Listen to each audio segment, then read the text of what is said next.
Bapatla time న్యూస్కి స్వాగతం. బాపట్ల పట్టణంలో గుడ్ ఫ్రైడే ప్రత్యేక ప్రార్థనలు ఈరోజు జరిగాయి.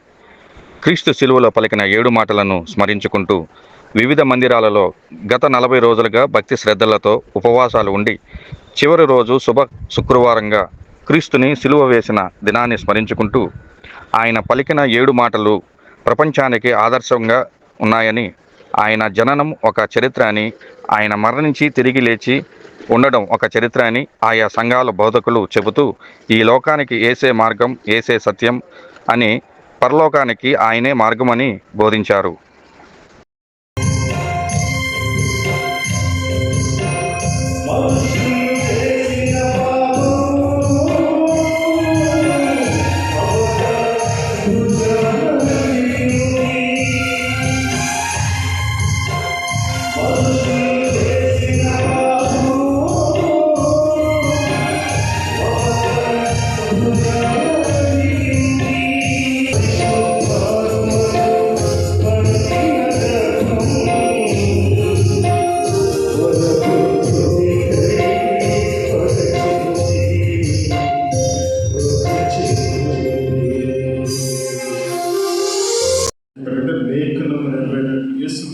లోకానికి వచ్చినప్పుడు ఆయన సంపూర్ణంగా తండ్రి చిత్తాన్ని నెరవేర్చారు.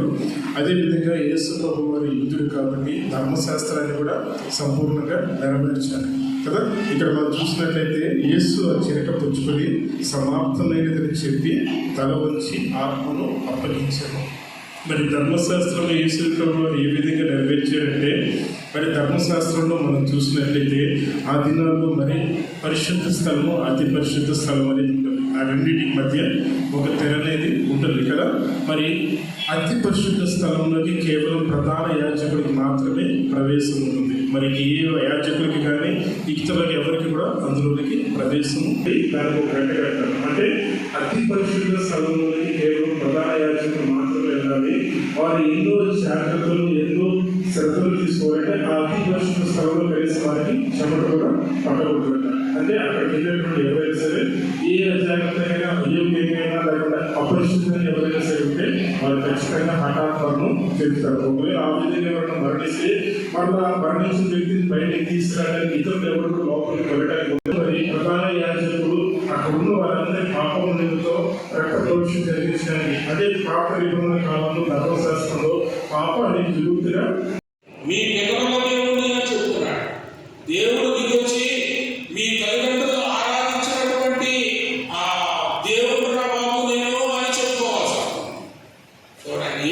ఏ దేవుడైనా చెప్పాడు, అసలు ఏ దేవుడైనా మరి మానవులను గుర్తు చేసి చెప్పారు.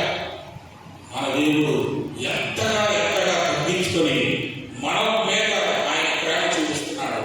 ఎంతగా తనను తాను రిక్తునిగా చేసుకొని మనము గొప్పగా ఆయన రాజ్యంలో చేరాలని, మనము గొప్పగా ఆయన సన్నిధిలోకి రావాలని, మనము గొప్పగా ఉండాలని లోటు లేకుండా, లోపము లేకుండా, తక్కువ చేయకుండా, నిర్లక్ష్యం చేయకుండా ఆయన చేయాల్సింది ఆ తండ్రి విడిచిన చెయ్యని, క్రీస్తు చెయ్యని మనం పట్టుకొని ఒక చేతితో దేవుడిని, మరొక చేతితో మానవుడిని, తోటి స్నేహితుడిని అందుకోసమే యేసు ప్రభు ఈ లోక దేవుడి వాక్య ప్రకారం నేను మీకు జ్ఞాపకం చేసేది ఏంటంటే, చాలా మంది ఎన్నడో ఆయన మనమైతే నా పాపాల కోసం, నీ పాపాల కోసం ఎప్పుడో ఆయన మనమయ్యాడు. మేము ఎప్పటికీ ఆ మరణపు రక్షణ, ఆ మరణం ద్వారా పొందే రక్షణ నీవు పొందకుండా ఉన్నావు అంటే అది ఘోరం. నీకు మిగిలేది నరకమే. ఈ శ్రేష్టమైన దినాన్ని దాని శ్రేష్టతను గ్రహించుకొని అర్థం చేసుకుని ఈరోజైనా ఒక తీర్మానానికి వస్తే, నేను కూడా యేసును చంపిన వారిలో ఒకరిని అని తలుచుకోగలిగితే, గ్రహింపు వస్తే మీరు ధనిలో రక్షించబడతారు. విషయం ఏంటంటే, ప్రభు క్రీస్తు సిలువకు సిద్ధమవుతున్న దినాలు. అందరూ ఏ పనుల కోసమో సిద్ధమవుతూ ఉంటే